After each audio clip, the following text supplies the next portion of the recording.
Inhaling to the middle, exhaling off to the side. Don't go too deep yet.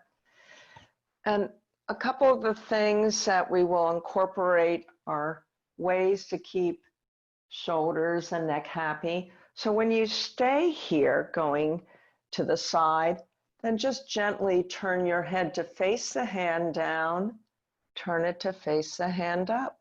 And it doesn't have to go beyond your range of motion. If your range stops here, stop there. If your range allows you to look under your armpit, go ahead and do that. Just gently moving side to side. Good, let's go over to the other side and do the same thing.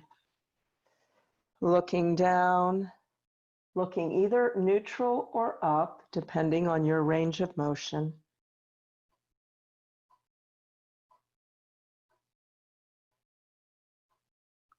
Nice, coming back to the center.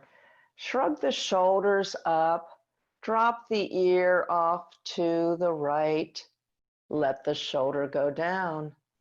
Shrug it up and down. One more time.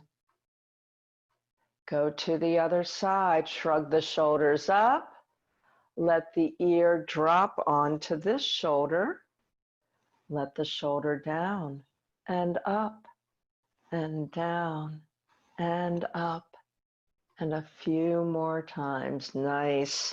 Drop the chin to the chest, draw the chin up, drop it to the chest. That would be the exhale when you're dropping.